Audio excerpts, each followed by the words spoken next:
Chers amis de Tandem 2.0, bonsoir. Bienvenue dans le cadre de l'émission L'invité de Daniel. Et ce soir, nous avons un invité exceptionnel qui nous fait l'honneur d'être avec nous en plateau, monsieur Marc Toiti. Bonsoir Marc. Bonsoir Daniel, c'est un plaisir d'être parmi vous tous, et puis parmi toi, parce qu'on se connaît depuis pas mal d'années maintenant.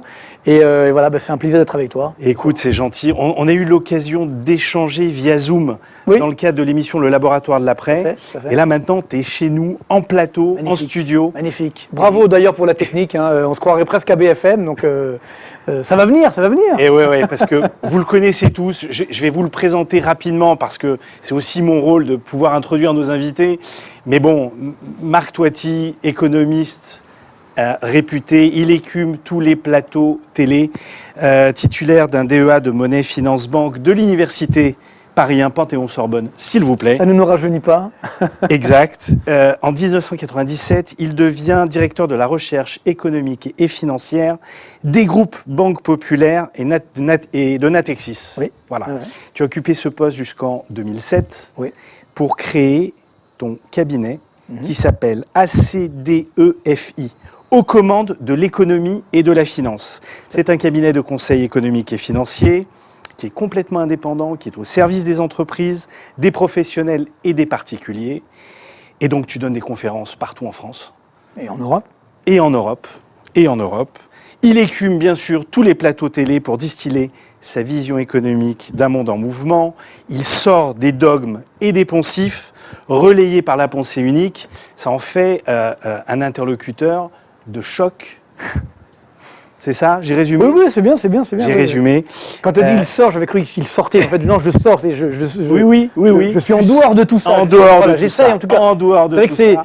J'ai toujours essayé, justement, j'étais l'un des premiers à le faire, d'essayer de démocratiser l'économie. Je pense que c'est un grand problème qu'on a, notamment en France, c'est qu'on n'a pas de culture économique. Exact. On a une culture de lutte des classes. Exact. Là, c'est dire tout va mal, tout est une catastrophe, et les méchants, les gentils, ça c'est très facile. Mais dire la vérité sur l'économie, j'étais l'un des premiers à le faire. Maintenant, il y en a d'autres. Je suis très content d'ailleurs qu'il y en a d'autres, c'est très bien.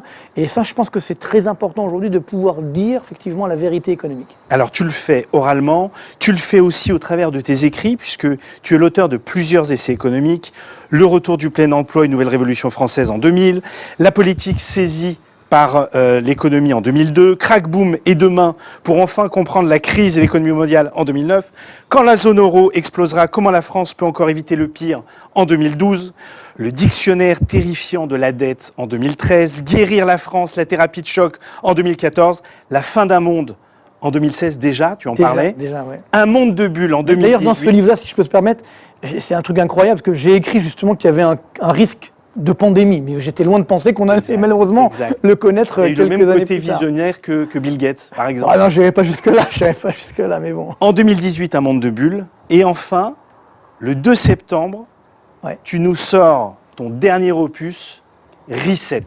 Ouais. Alors, sachez, amis, alors, Reset, il y a un petit sous-titre, c'est-à-dire quel nouveau monde pour demain. Oui. Excuse-moi, je te Oui. bon. Je vais le développer, justement. Il faut quand même savoir qu'on a la chance d'avoir en avant-première Marc Toiti, puisqu'il y a tout un plan média qui va démarrer dès le mois de septembre, puisque ton livre... Dès la semaine prochaine, en fait, que je retourne à Paris. Sort le 2 septembre. Ouais. Et donc, les questions auxquelles il va répondre dans son livre, et puis bien sûr dans notre entretien, va-t-on vers une Non, mais je précise que j'ai réservé à mon ami Daniel, effectivement, l'exclusivité, parce que c'est la première émission donc de télé que je fais sur le livre. Et donc j'ai fait quelques interviews, mais de télé, voilà. Et donc à tous les auditeurs et spectateurs de Tandem 2.0, merci beaucoup Marc. Avec plaisir. Va-t-on vers une réinitialisation mondiale? Quel nouveau monde pour demain? Après la pandémie, rien ne sera plus jamais comme avant. Voilà les mots qui démarrent ton livre et tu vas nous en parler au travers quelques questions puisqu'on va essayer ensemble, on a cette chance d'avoir Marc avec nous, on va essayer de décrypter un peu, même en détail, ce qui se passe dans le monde aujourd'hui, qu'est-ce qui pourra se passer demain. Il le décrit super bien dans son livre. Vous pouvez d'ailleurs voir la jaquette qui est présentée. Et on va commencer avec la première question. Prêt, Marc? Ouais, toujours prêt, moi, toujours prêt. Marc, est-on dans une récession historique? Oui. là, j'irai même plus loin, c'est une dépression, ce qu'on appelle une dépression. C'est-à-dire qu'en fait, État des lieux. en fait, très souvent, on nous dit que c'est la plus grave crise depuis la Seconde Guerre mondiale, ce qui est vrai potentiellement, parce qu'on n'a pas des chiffres comme on peut avoir aujourd'hui. Mais j'ai cherché dans l'histoire économique récente, en fait, on n'a jamais vu ça depuis le krach de 29. C'est-à-dire une telle baisse aussi forte du PIB, c'était en fait en 1929. Donc le PIB, je rappelle ce que c'est la richesse qu'on crée, que crée un pays, effectivement, chaque année. Alors, généralement mesurée hors inflation, parce que sinon, évidemment, c'est un peu truqué. Donc c'est la richesse que chaque pays, effectivement, va créer chaque année. Et quand il y a de la richesse, derrière, il y a des emplois, donc du revenu, donc de la consommation. Parce que souvent, on me dit, bon, le PIB, on s'en fiche. Non, ce qui compte, c'est que ce que ça recoupe ensuite. Donc c'est une conséquence. Donc aujourd'hui, normalement, effectivement, nos économies, chaque année, elles créent plus de richesse que l'année précédente. C'est-à-dire qu'on avance. Là, c'est la première fois que ça se passe de façon aussi forte. On a un effondrement du PIB, de la richesse qui est créée dans nos économies. Alors bien sûr, Dans toutes les économies. toutes les économies mondiales. Alors bien sûr, il y a un effet qui est lié à ce qu'on appelle le confinement.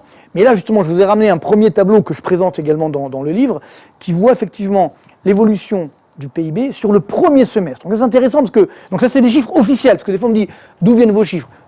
Tous les chiffres sont officiels, c'est-à-dire c'est les institutions, on va dire nationales, qui publient ça. Alors, par exemple pour le PIB chinois, c'est vrai qu'on peut avoir des doutes, parce qu'on n'est pas sûr que ça soit complètement vrai. Alors voilà, donc là on voit effectivement cet effondrement, je dirais, du PIB sur le premier semestre. Donc c'est intéressant le premier semestre, pourquoi ? Parce qu'on a déjà le début d'année qui était normal, plus ou moins, plus ou moins. Ça commence après avec le mois de février, on voit que c'est grave. Après, il y a le confinement, effectivement, au mois de mars, avril. Et il y a le déconfinement à partir du mois de mai. Donc on a tout à la fois. Parce que certains disent aujourd'hui, une fois que le confinement est terminé, tout redémarre comme avant. Non, c'est trop facile, justement. C'est ça le drame. Donc là, on voit simplement des chiffres très simples. On voit cet effondrement du PIB. Donc là, on a le trio, entre guillemets, perdant. C'est-à-dire, sur le premier semestre, alors il manque encore certains pays. Par exemple, la Grèce n'a pas publié effectivement les chiffres. On voit que l'Espagne, moins 22% de baisse du PIB sur un semestre, c'est du jamais vu. Après, numéro 2, on a les Anglais. Numéro 3, on a les Français, quasiment moins 19%. Donc ça, c'est l'état des lieux. Alors, je vous ai mis à côté, la colonne d'à côté, qu'une fois qu'on a eu cet effondrement, où aujourd'hui se retrouve le niveau de PIB par rapport à notre histoire. Et regardez, c'est intéressant. C'est assez incroyable. C'est-à-dire que si je prends le cas de l'Italie, par exemple, il faut savoir que l'Italie, nos pauvres amis italiens qu'on aime beaucoup, mais déjà, eux, les pauvres, avant même la pandémie, c'est-à-dire fin 2019, leur niveau de PIB était encore 5% inférieur à celui qu'il y avait en 2008. C'est-à-dire qu'ils n'avaient toujours pas digéré la crise de Lehman Brothers. Vous vous rendez compte ? Donc, et arrive ça, bien sûr, pas derrière. Et là, regardez, depuis 1993. Wow. On était tout jeunes, et tout, on l'est toujours d'ailleurs, mais c'est vrai que, voilà, même la France, elle est 2002, 18 ans en arrière. Donc là, oui, ça marque les esprits parce qu'on se souvient où on était il y a 18 ans, plus ou moins, est-ce que je veux dire ? Bon, on a évolué, tant mieux, mais imaginez-vous comme si en fait ces 18 dernières années, on ne peut pas dire qu'elles n'avaient pas existé, mais en termes de niveau de richesse, vous retrouvez 18 ans en arrière. Voilà, c'est ça aujourd'hui la situation. Alors, bien sûr qu'il va y avoir un rebond technique. Quand on a touché le fond de la piscine, c'est sûr qu'on redémarre, c'est clair. Mais le problème, c'est que on va redémarrer assez pour justement sortir la tête de l'eau. Et ça, c'est le problème. Alors justement, j'ai fait des simulations, mais c'est vrai qu'on a aujourd'hui beaucoup de secteurs d'activité, malheureusement, qui vont être massacrés pour longtemps. Alors bien sûr, on pense au tourisme, on pense à l'aéronautique. Vous voyez, alors c'est vrai qu'il y a des gagnants aussi, on en parlera je pense après, tout ce qu'on appelle les GAFAM, vous savez, tout ce qui est numérique, c'est incroyable ce qui s'est passé. C'est vrai que ça a renforcé justement cette suprématie du numérique. D'ailleurs, ça aussi, quand j'appelle dans mon livre Reset, ça veut dire, en français, ça veut dire remise à zéro, entre guillemets, remise des compteurs à zéro. C'est comme quand on a un appareil qui ne fonctionne pas bien, à un moment, on est obligé de faire reset pour que justement ça redémarre. Parce qu'au début, on dit finalement. J'ai l'impression que le reset, il a moins 10, moins 15, moins 20. C'est ça le problème. C'est qu'en fait, il y a deux types de reset. Alors, soit on a un reset avec ce qu'on appelle une amélioration. On a compris nos erreurs passées. On dit, ok, on fait un reset, mais on ne fera pas les mêmes erreurs. Et donc, on redémarre sur des bases plus saines. C'est une des thèses que j'avance dans mon livre, et j'espère que c'est ça qu'on va faire, bien entendu. Mais j'en suis pas sûr, malheureusement, parce que ça dépend pas de moi. Ça dépend de nos dirigeants, on en parlera peut-être, mais des dirigeants politiques, monétaires, etc. Et puis, il y a l'autre reset, c'est celui qui m'inquiète le plus, où en gros, on se dit, finalement, ok, on a fait de remise à zéro, mais c'est pire qu'avant. Vous voyez, il y a un exemple très simple aujourd'hui. D'où vient la pandémie ? Elle vient de Chine. Alors, on ne sait pas comment elle est arrivée, on ne va pas rentrer dans la théorie du complot, mais... Il y a tout un tas d'hypothèses, mais on sait que ça vient de Chine. C'est pas mon sujet, c'est-à-dire, voilà. Mais aujourd'hui, ce qui est incroyable, quand on voit, vous voyez là ici, là, la baisse du PIB sur le tableau d'avant, mais je n'ai pas mis la Chine, parce qu'en fait, en Chine, il faut savoir qu'il y a eu une très forte baisse du PIB au premier trimestre, et au deuxième trimestre, on a complètement corrigé la baisse du premier. Pour quelle raison, à ton avis? Je pense que les chiffres ne sont pas complètement vrais. Tu vois ce que je veux dire, tu vois, voilà. Mais le problème, c'est que on fait comme si rien ne s'était passé. C'est-à-dire qu'aujourd'hui, normalement, si on réfléchit un petit peu, cette pandémie, elle vient de Chine. Pourquoi? Parce que la Chine est une dictature. Et donc, il n'y a pas de liberté de la presse, il n'y a pas de liberté de communication. Si dès le début, quand je dis dès le début, c'est-à-dire dès la fin 2019, parce que ça a commencé dès la fin 2019, exact. On avait su que c'était grave, on n'aurait pas du tout réagi comme on l'a fait là. On nous disait, non mais les masques, on s'en fout, c'est une grosse grippe. Moi, j'ai fait plein d'émissions sur LCI ou ailleurs, où il y a des grands professeurs de médecine qui nous disaient, non mais c'est rien, c'est une petite grippe, c'est pas grave. Bon, si on avait su depuis le début ce qui se passait vraiment en Chine, on n'aurait pas réagi comme ça. Donc ça, c'est lié au fait justement que la Chine n'est pas une démocratie. Donc, et aujourd'hui, qu'est-ce qu'on fait? On ne demande rien à la Chine et on redémarre comme avant. Vous savez qu'aujourd'hui, on n'en parle pas, l'excédent commercial chinois a retrouvé ses niveaux d'avant-pandémie. Ça veut dire qu'on consomme comme avant chinois. Donc, oui, et c'est la machine à produire du monde.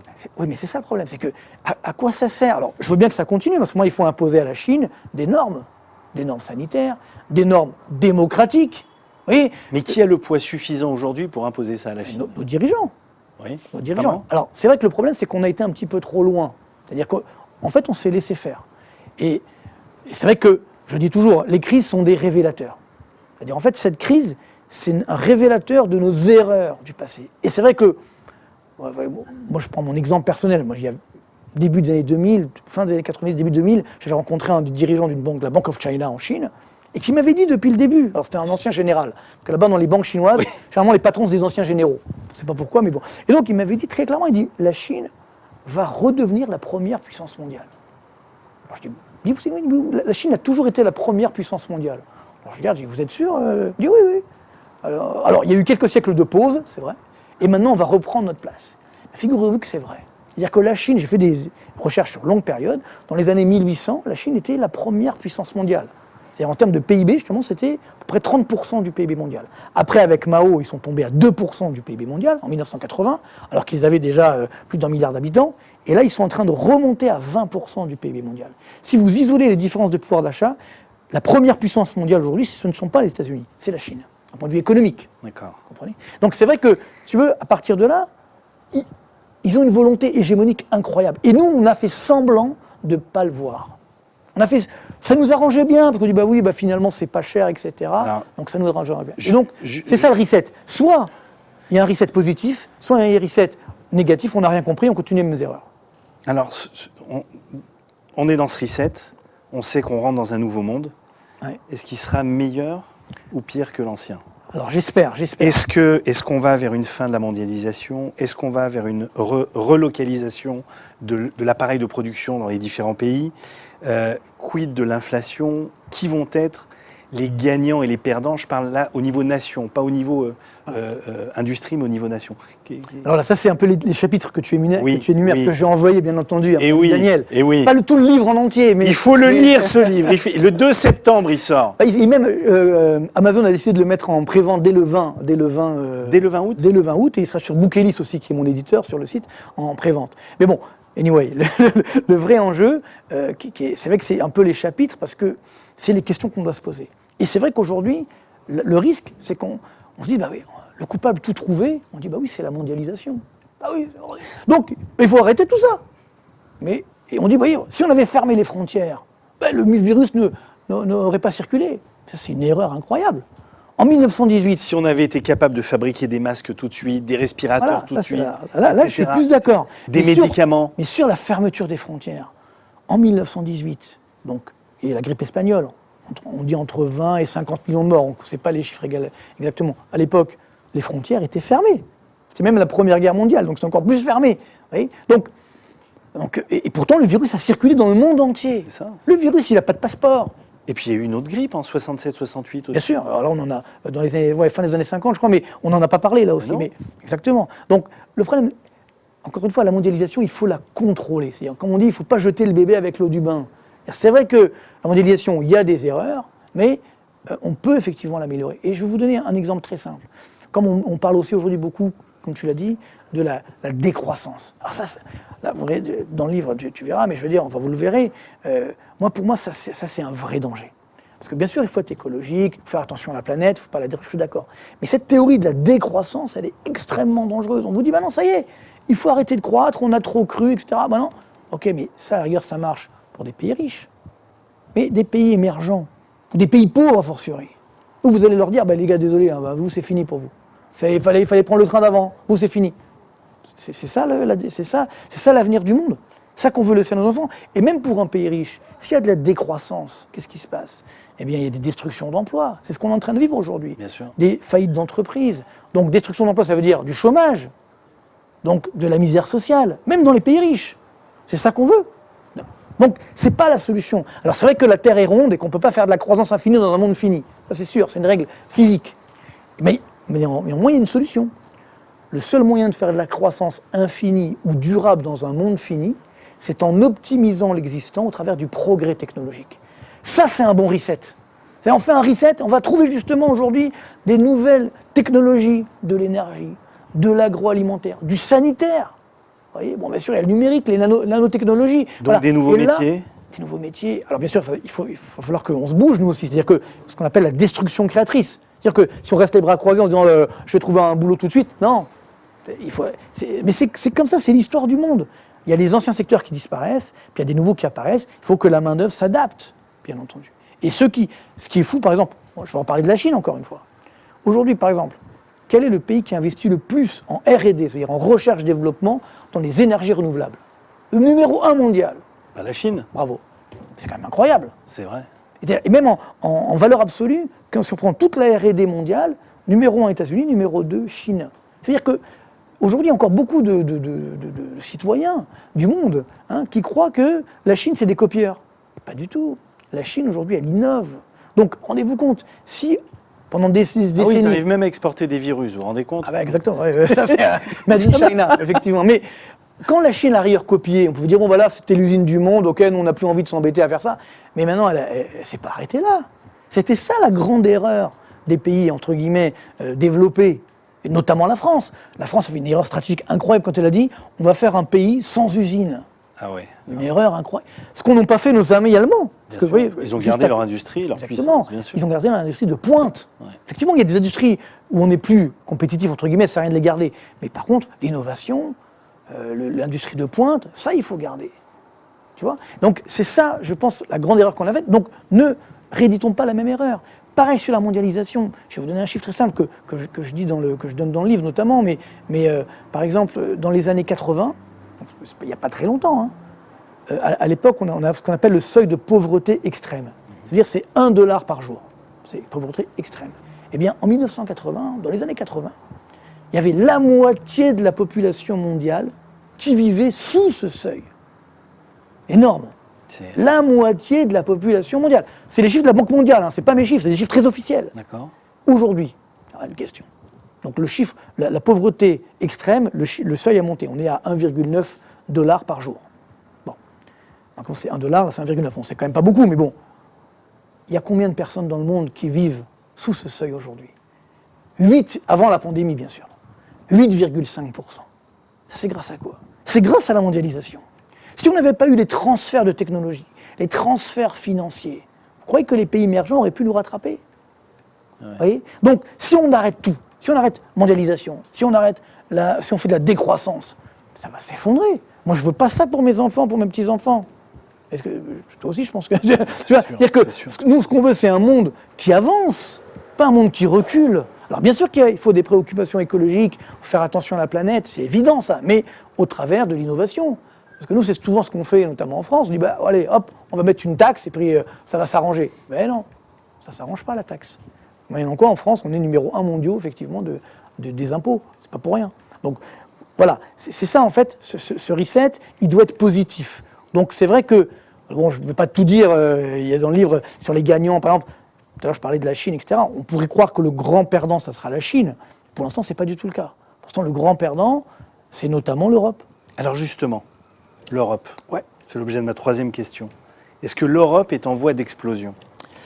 Alors voilà, j'ai toute une partie sur justement, en fait le livre se décompose en 6 épisodes. J'ai fait les épisodes un peu, c'est pas Star Wars, mais c'est un peu ça, c'est les forces du bien et les forces Comme du mal. les séries, maintenant. Voilà, hein. c'est ça. Marc Toiti, bientôt sur Netflix. Voilà, on va essayer d'en arriver là, mais bon, enfin, mais c'est vrai que la vie c'est un peu Netflix aujourd'hui. C'est devenu, ça évolue tous les jours. On ne sait pas ce qui va se passer demain. Exactement. C'est des rebondissements incroyables. Donc, c'est sûr que c'est un peu compliqué, mais sur l'Europe, j'ai souvent dit, j'avais écrit un livre, tu l'as dit tout à l'heure, hein, quand la zone euro explosera. Bien sûr, c'est pas mon souhait, au contraire. La zone euro était quelque chose de formidable, mais on l'a mal utilisé. Alors là, on fait des plans de relance, par exemple, c'est vrai qu'il s'est passé, là dernièrement, on a fait un plan de relance de 750 milliards. Alors il y a un chapitre dans le livre que j'ai appelé « Pour 750 milliards d'euros, t'as plus rien ». Tu te rappelles de ce film ou pas? Oui, bien sûr. C'est pour 100 briques, t'as plus rien. Pour 100 briques, t'as pour plus les plus anciens, c'était dans les années 80. Exact. Donc avec Daniel Auteuil, je crois. Enfin bref, peu importe. Mais toujours dire que c'est un peu ça. C'est-à-dire qu'aujourd'hui, en fait, c'est quoi la stratégie? Et c'est ça, moi, que je reproche un petit peu à nos dirigeants aujourd'hui, mais pas qu'en France, un peu partout dans le monde, notamment en Europe. C'est quand il y a une grosse crise comme ça. Par exemple, en 29, comment on est sorti de la crise? Enfin, les Américains, comment ils en sont sortis?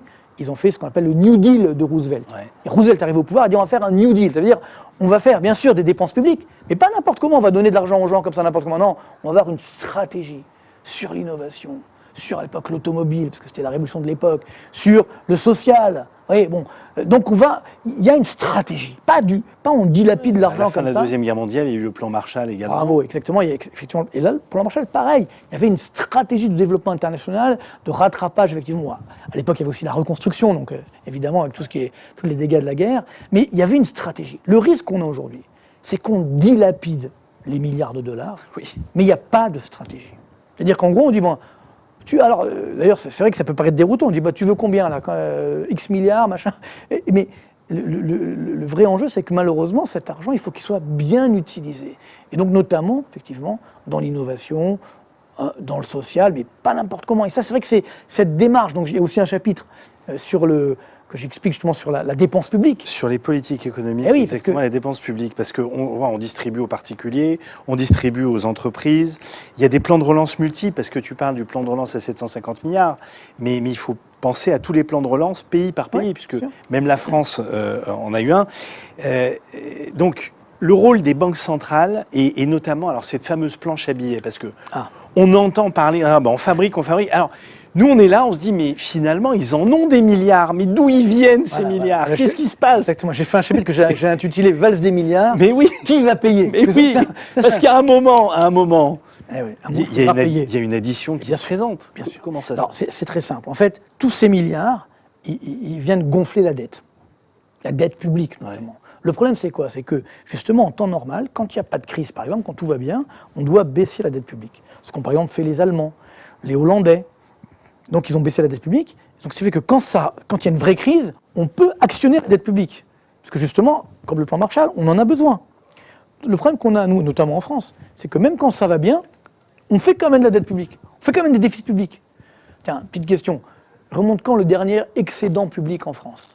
Donc, excédent public. Tous les ans, c'est en fait on a les recettes et les dépenses. Donc normalement, de temps en temps, on doit avoir un petit excédent public. C'est comme une entreprise, comme un ménage, de temps en temps, même si tu es tout le temps en déficit, de temps en temps. En France, le dernier excédent public. Allez. Ça doit dater soit de Pompidou, soit de Daladier. Voilà, Daladier quand même pas. Et Pompidou 1974. Giscard d'Estaing. Ouais, enfin, juste quand il est vivant. Ouais. C'était pas lui, parce qu'il est arrivé à ce moment-là. Mais toujours est-il que, tout ça pour dire que, depuis en France, on fait que on est, ce que j'appelle on est shooté. C'est de la drogue, c'est de la cocaïne.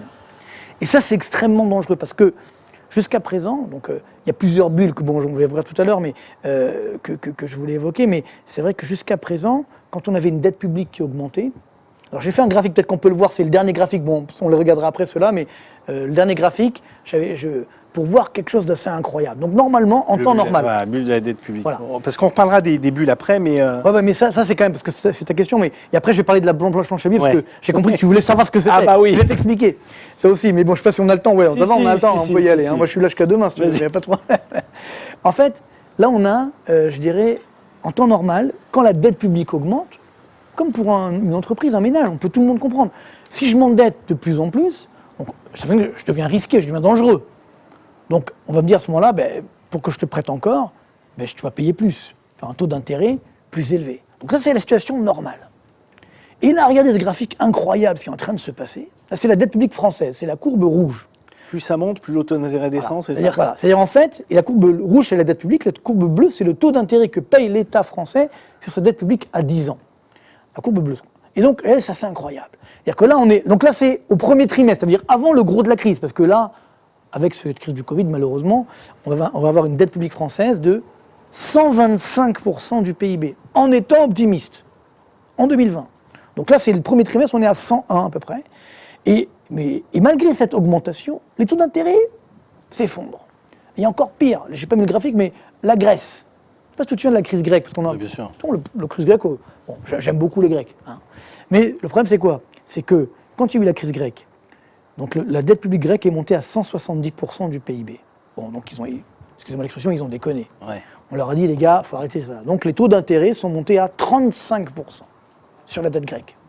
T'imagines? C'est-à-dire que chaque année, ils faisaient qu'augmenter leur c'est dette là, parce qu'ils c'est ne pouvaient là- pas payer les intérêts. c'est là où l'Europe est intervenue. On a dit, bon, allez, hop, on annule une partie de la dette grecque et on va refinancer, etc. Et donc les taux d'intérêt ont commencé à baisser.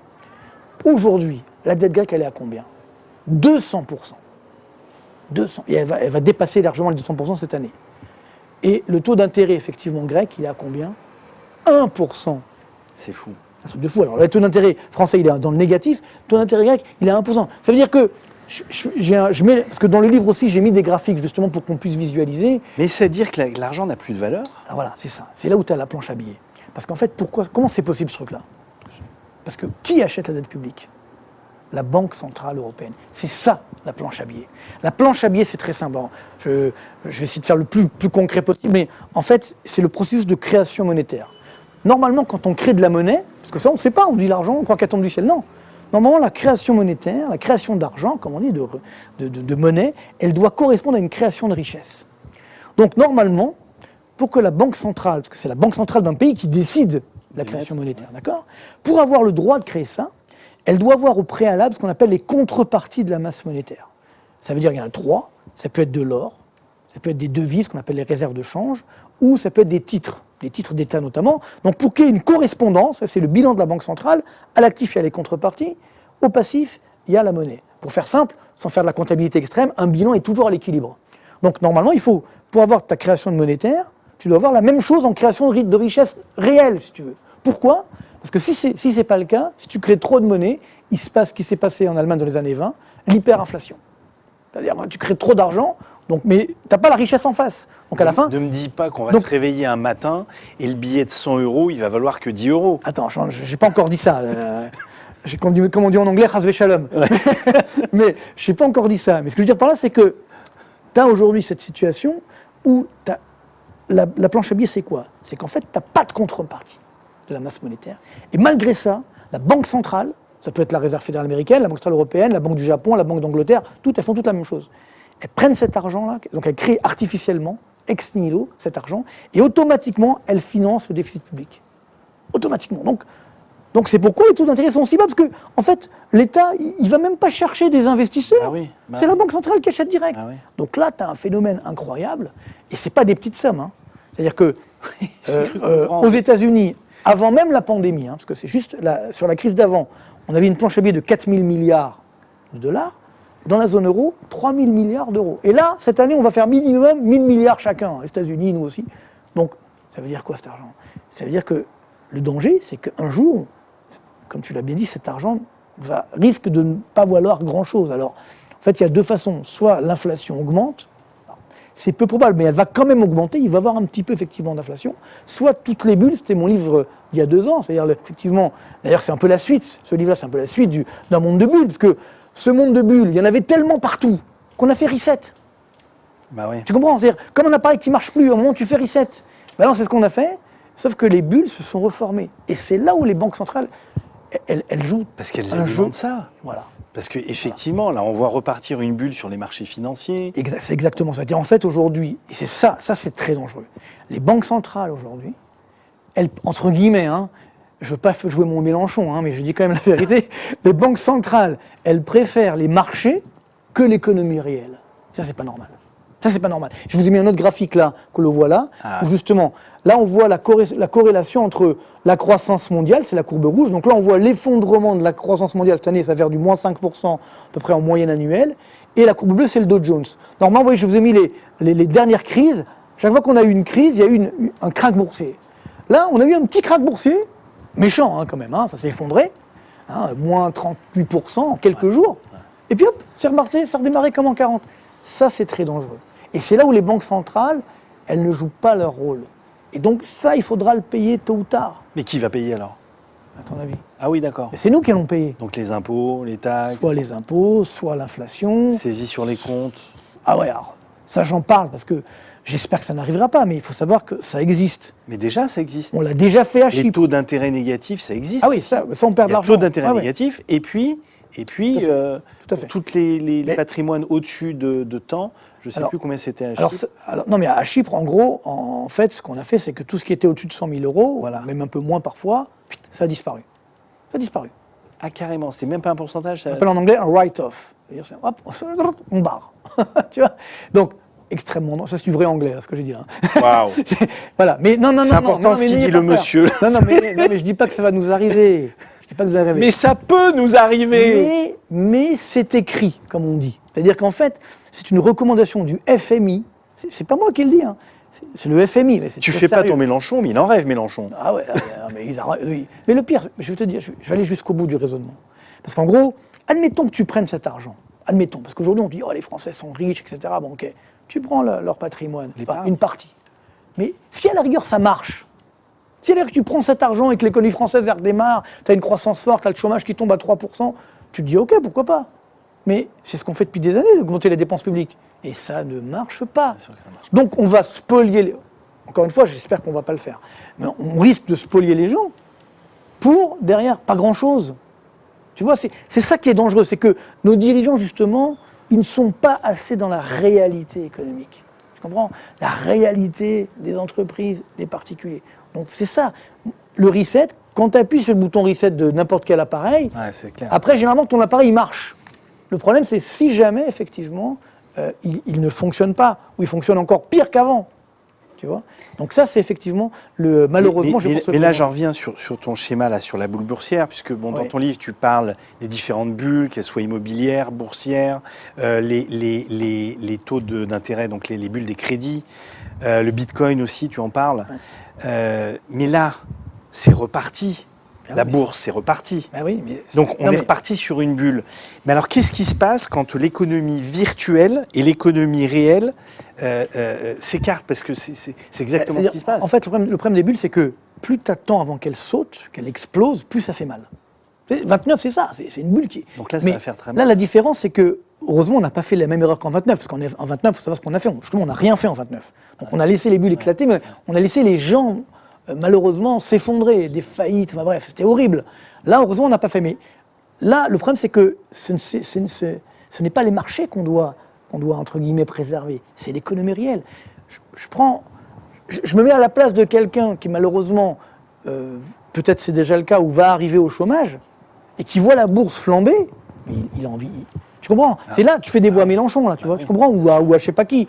Là, tu fais des voix pour l'extrémisme. Moi, j'ai entendu dire qu'il y a des fortunes qui se sont faites, là, ces 3 derniers mois. Fortune, j'irai pas jusque-là, mais oui, bien sûr. Quand tu vois les GAFAM, tu sais, les GAFAM, je fais un chapitre sur Google, Amazon, Facebook, etc., Apple... Ça. J'ai vu la valorisation d'Amazon, elle a presque doublé, ou elle a pris 50%. Enfin, pire que ça, c'est des plus 1000%, ça dépend de quelle année tu prends. D'ailleurs, pour l'anecdote, il paraît que ça a payé le divorce de Jeff Bezos, qui a divorcé.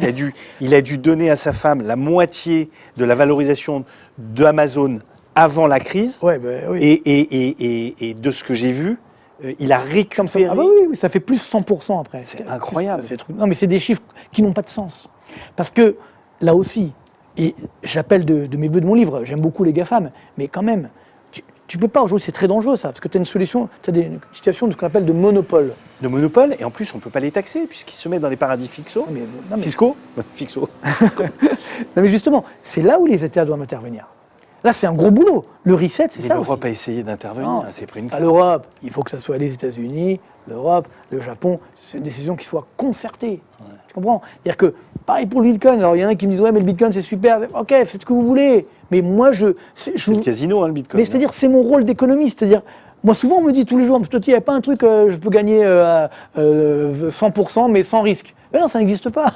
Ça n'existe pas. m'étonnes. Donc, c'est mon rôle de dire, moi, je suis très honnête de ce point de vue-là. Je dis, là, c'est pas maîtrisé. Tu vois, et par exemple, au début de la crise, j'ai dit, l'or va flamber.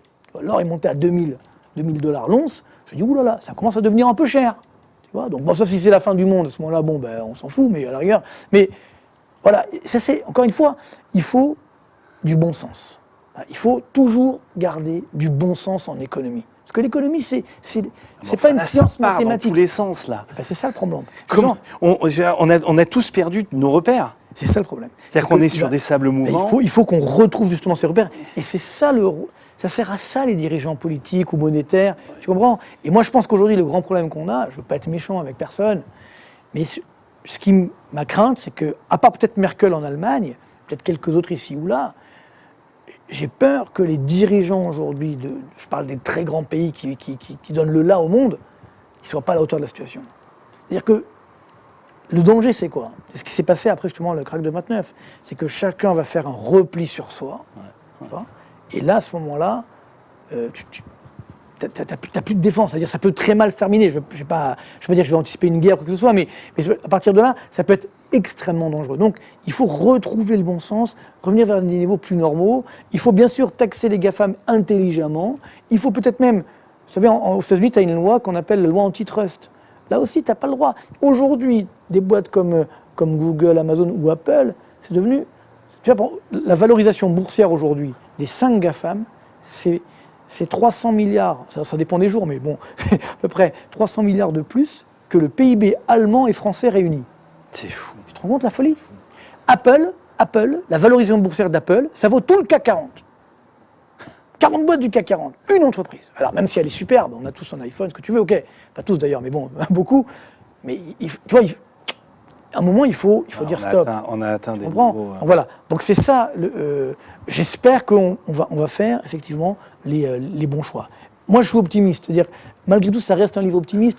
On va se dire, ces crises sont des phases, sont des révélateurs. Enfin, tu es optimiste, oui. Bon, moi, j'ai vu ta dernière interview dans Capital où tu parles carrément de la crise bancaire qui vient. Ben oui, parce que là, justement, j'avais prévu de vous montrer ce graphique également tout à l'heure, parce que là, effectivement, en fait, les banques, pour faire simple, comment ils gagnent leur vie?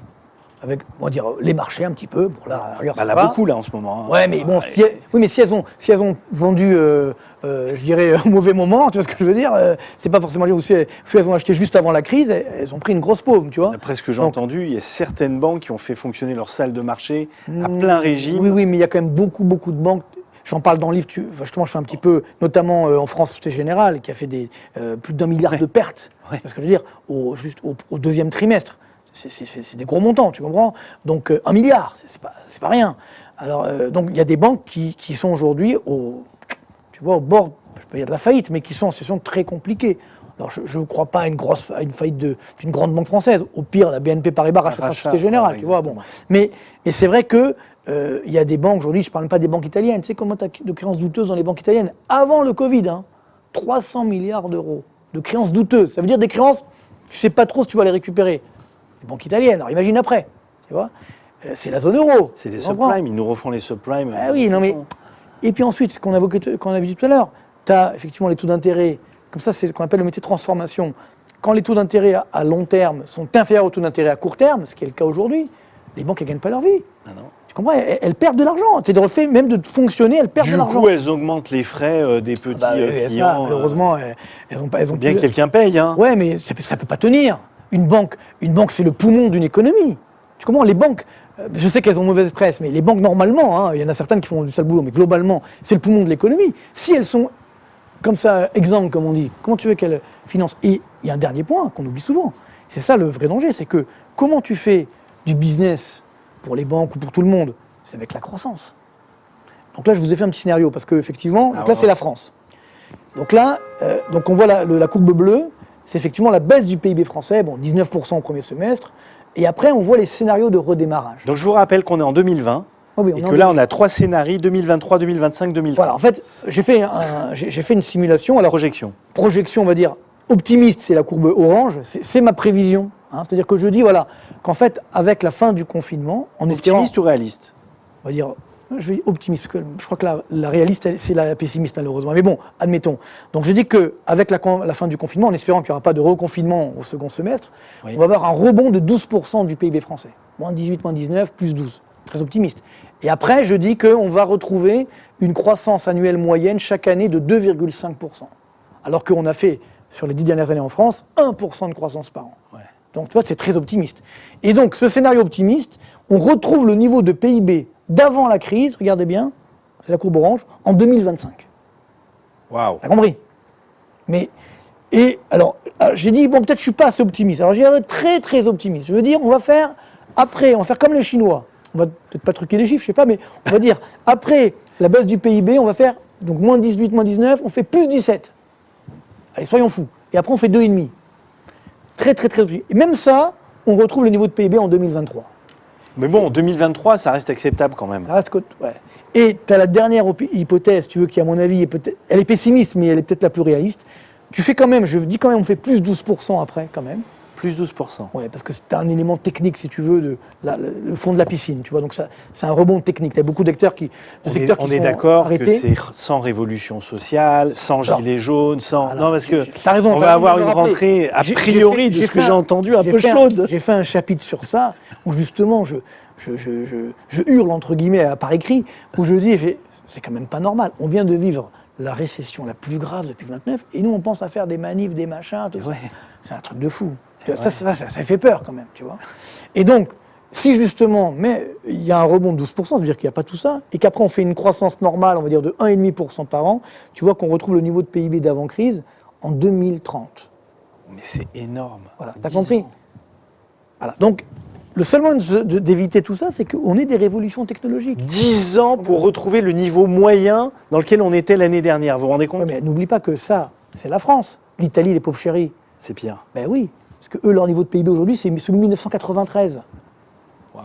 Tu comprends? Ça veut dire qu'avant de retrouver, même le niveau de 2008, ça va être très dur pour eux. Tu vois? Donc, voilà. Je ne vais pas mentir aux gens, tu comprends? Mais alors, moi, par contre, ce qui peut, j'espère, contrarier tout ça, et c'est là où j'arrive sur un domaine très important, c'est la médecine. C'est effectivement une thérapie qui fonctionne, c'est effectivement un vaccin. C'est des gens également responsables qui mettent leur masque, qui ne vont pas contaminer. J'ai vu cet été, les gens, ils sont fait exprès de se contaminer. bah, le virus était en vacances en fait. Il a pris des vacances juillet-août, donc on s'est dit... Comment tu peux tolérer un truc pareil que des gens, ça m'a rendu fou. Des gens ils disent, ah ben non, mais moi je vais me contaminer maintenant, comme ça, cet hiver je serai tranquille. Mais ils n'ont pas compris que tu es immunisé pendant 3 mois et encore on n'est même pas sûr. Enfin, tu vois, ça c'est très dangereux. Ça c'est des comportements, je pense que c'est le mauvais reset. Tu vois? Donc, parce que l'économie, encore une fois, c'est une science humaine. C'est-à-dire, tout ça, c'est des chiffres, mais ça dépend de l'homme. Et des femmes, bien sûr. C'est-à-dire que ça dépend du comportement qu'on va adopter. Soit on est responsable, soit on a du bon sens, soit on fait n'importe quoi. Et là, évidemment... Alors justement, du bon sens, est-ce que tu as des conseils à donner à nos auditeurs par rapport à cette période de crise qui n'est pas encore finie, qu'on traverse? Bon, je ne vais pas tout dire, parce qu'il y en a beaucoup dans le livre, effectivement. Non, mais au moins des pistes. Au moins des pistes. Bien sûr, bien sûr. Non, mais il y a 2-3 chapitres, justement, à la fin, où je dis qu'on va sortir par l'eau de la crise. Et je dis comment? Qu'on soit entreprise. Donc, quand on est une entreprise, il faut faire des stratégies anti-crise, justement sur l'innovation, sur des niches, sur du service. Voilà. Donc, je reste quand même optimiste, parce que... on a traversé, comme disait Nietzsche, tout ce qui ne nous tue pas nous rend plus forts. C'est-à-dire qu'on a traversé déjà des crises, on va la traverser celle-là, on va en sortir, c'est sûr. Aujourd'hui, on est tellement dans l'incertain que je dirais tout ce qui ne nous tue pas, ne nous tue pas. Après, on verra. C'est pas mal ça là aussi. Mais bon, c'est déjà pas mal déjà. Ouais. Mais ce que je veux dire par là, c'est que néanmoins, ça va nous renforcer. Parce que c'est ça aussi, il ne faut pas voir les crises comme, c'est un passage obligé. Non, ça doit nous renforcer, tu vois. Pour les entreprises, pour les ménages, pour les épargnants également. Tout à l'heure, je parlais pour les 100 000 euros. Alors déjà, sur l'assurance vie, normalement, c'est la directive du FMI qu'on a fait sur le droit français. L'assurance vie n'est pas comprise dans ces 100 000, au-dessus de 100 000 euros, l'État ponctionne. Non, ça, il ne le fera pas sur l'assurance vie. Donc ça, normalement. Donc même si on ne gagne pas grand-chose, Bon, au moins, on aura notre patrimoine, entre guillemets, protégé. Mais par contre, sur ton compte à vue, laisse pas trop d'argent. Tu vois ce que je veux dire, bon, ou alors tu en multiplies le nombre, tu vois ce que je veux dire. Pareil, il faut faire jouer la concurrence entre les banques aujourd'hui, c'est le moment. Hein. Sur l'immobilier, bien sûr que c'est un placement à long terme, mais là aussi il y a une bulle, donc dès que les taux d'intérêt vont un petit peu remonter, la bulle va baisser. Et ça aussi, je le dis souvent, il ne faut pas avoir peur de l'éclatement des bulles. Parce que si les prix de l'immobilier baissent un petit peu, il y a plein de gens aujourd'hui qui ne peuvent pas acheter, qui pourront acheter demain parce que les prix sont plus bas. Tu comprends? Donc il faut retrouver du bon sens, des niveaux normaux. Tu vois. Et à partir de là, oui, on aura effectivement, je dirais, une sortie de crise. Je ne vais pas mentir aux gens, ça ne va pas se faire en 5 minutes, ça va prendre du temps, mais il faut s'armer de patience, et ben, il faut se retrousser les manches, il faut essayer d'éviter justement de faire des malaises sociaux, etc. Et là, on va sortir effectivement par le haut de cette crise. Donc, je reste optimiste, je l'espère, mais de toute façon, il y aura des gagnants. Dans toutes les crises, il y a des gagnants. Donc, si jamais on ne le fait pas, nous, en France ou ailleurs, dans d'autres pays, c'est clair que les pays justement qui innovent beaucoup, par exemple Israël, par exemple la Suisse, par exemple, qui innove énormément, la Corée du Sud, voilà. Ça, c'est des pays qui ont tout compris. C'est-à-dire qu'ils ont dit, bon, on est déjà dans le coup d'après. Ah oui, c'est ça. Tu comprends? C'est-à-dire qu'il faut avoir cette démarche d'innovation de demain. Parce que les crises sont des farces d'opportunité. Par contre, si tu crois que c'est avec l'argent que va te donner l'État que tu vas t'en sortir, il faut que l'État aide. Ça, c'est sûr. Il faut que l'État aide, notamment les plus défavorisés. C'est son rôle. Mais aide de façon efficace, pas dilapider n'importe comment. Et à partir de là, voilà, si on est tous responsables, on s'en sortira. Et le reset sera effectivement positif. C'est la fin du livre. Qu'on laisse nos enfants effectivement un monde dont on soit fier. Alors, ce livre, j'ai vu que tu l'as dédié à toutes les victimes du Covid-19. Ouais. Avec certaines personnes.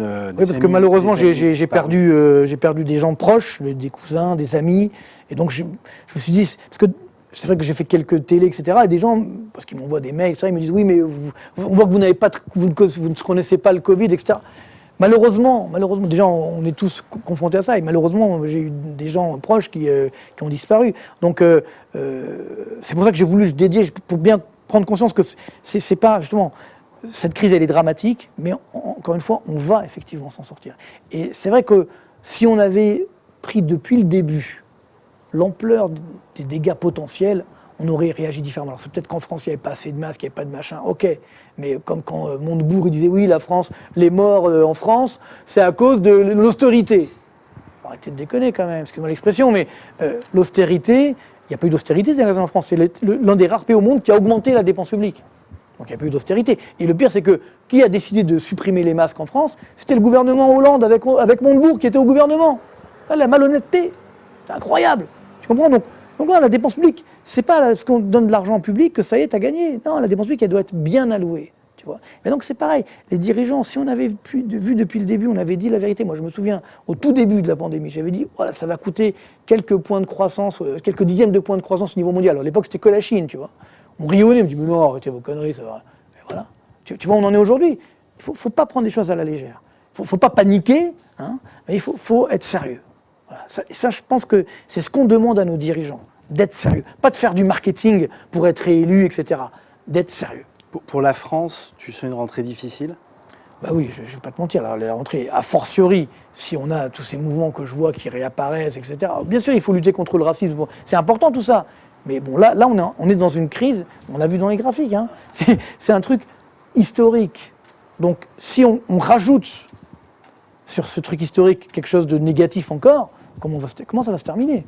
Tu vois? Donc, franchement, je dis notamment pour la France, on ne se rend pas compte la chance qu'on a en France d'avoir 56% du PIB de dépenses publiques. 32% du PIB de dépenses sociales, on est numéro 1 mondiaux. Ah ouais, tu vois, c'est pas de la rigolade, on peut dire, ouais, on est numéro 10, mais on est numéro 1. Et on se plaint. Mais il faut aller voir dans le monde ce qui se passe. Tu vois? C'est clair. Voilà. C'est clair. Donc être responsable. Alors, Daniel, je sais c'est pas si on a très difficile en 40-45 minutes de parler de tous les sujets, mais Marc, tu l'as fait de manière extrêmement synthétique. C'est grâce à toi, tu as posé les bonnes questions. Alors, merci. je vous invite... bien entendu, à lire Reset, parce que tout est expliqué de manière extrêmement précise, détaillée, chiffrée et illustrée. Pédagogique, ça veut dire que c'est un livre pour tout le monde. Voilà. C'est-à-dire c'est ça. C'est-à-dire que c'est écrit dans des termes qui sont simples, que tout le monde peut comprendre. On n'est pas obligé d'avoir un DEA d'économie ou de finance pour comprendre. Pas du tout. Et c'est vrai que c'est ce que tu apportes à l'économie, ce côté de vulgarisation qui permet à tout à chacun de pouvoir comprendre ce qui se passe. C'est pourquoi j'ai mis aussi quand même des chiffres, des graphiques, pour que ceux justement qui veulent aller plus loin, parce que Dans l'analyse bah, ils auront Exact, tout. Ils auront exact. tout. Et donc après chaque chapitre, j'ai effectivement mis des graphiques pour étayer ce que j'ai évoqué. Alors il y a des chapitres où il n'y a pas de graphiques, mais ça, parfois il y en a quand même pas mal.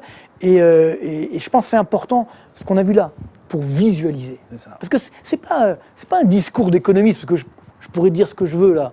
Tu auras du mal à... Non, mais là c'est bien, tu nous parles sans langue de bois, tu nous dis les mais choses. c'est ça qui est important. Et les économistes aussi, ils ont mal joué pendant des années. C'est-à-dire, il faut expliquer aux gens avec des choses concrètes, qui visualisent. C'est pas juste un discours d'économiste politisé, ce que tu veux. C'est de la réalité.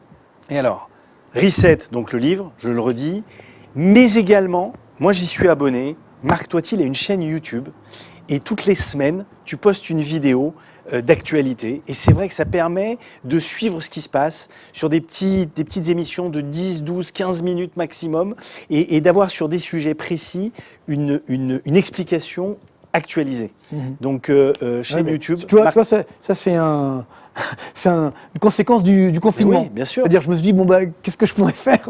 Alors, j'ai fait le livre, parce qu'en fait, je devais faire un roman économique, en fait, et puis je me dis, je voulais d'écrire un livre sur ce sujet, j'étais obligé. Donc, j'ai fait un livre, puis j'ai créé ma chaîne YouTube, et qui marche très bien, et merci de le rappeler. Et c'est vrai que c'est là aussi pareil, c'est de la pédagogie. Ah oui, ta dernière vidéo a fait 60 000 vues déjà, il y a quelques jours, elle est sortie. Il y a une semaine, 50 000 vues, je crois. 50 000 vues, c'est magnifique. Ouais. Mais bon, on va faire mieux encore, grâce à toi, grâce à tout le monde, mais bon. Non, mais je veux dire, c'est pas... Le but, encore une fois, c'est de démocratiser l'économie. Parce que moi vraiment, j'ai cette chance de faire un métier que j'aime. C'est pas donné... Ah non, mais on sent la passion. Voilà, et donc, voilà, j'ai envie de transmettre, et j'aimerais que tout le monde, justement, aime l'économie, finalement, parce que c'est une matière qui est formidable, qui évolue avec le temps, c'est quelque chose de formidable. Vous pouvez suivre Marc Toiti, il est sur les réseaux sociaux, il est en librairie. Vous allez apprendre beaucoup de choses en le suivant. J'ai beaucoup appris, parce que moi, ça fait des années que je le suis, que j'ai cette chance-là. Donc voilà, vous le connaissez tous. Ne regardez pas que les grandes chaînes d'information. Il est partout sur les réseaux. Et à nouveau, Reset, le livre à lire. Marc, merci mon Daniel. merci d'être venu en plateau nous expliquer avec plaisir, tout ça. Avec plaisir, c'était un plaisir. Et puis tu es ici chez toi, tu reviens quand tu veux. Avec on pourra plaisir. peut-être faire un point d'actualisation dans Oui. 3-4 mois Oui. pour voir un petit peu où on en est, comment J'espère ça qu'on aura fait repart. les bons choix d'ici là. J'espère. Marc, plaisir. merci. Merci à Bonne toi. rentrée. Merci à vous tous, et à vous toutes et à vous tous, et à bientôt. Chers auditeurs, merci de nous avoir suivis. On espère qu'on n'a pas été trop long. En tous les cas, si cette vidéo vous a plu, cette émission vous a plu, vous pouvez la partager, l'envoyer à vos amis. Marc Toiti était avec nous ce soir. Merci d'être fidèle à Tandem 2.0. Ciao, ciao, à bientôt. Bye.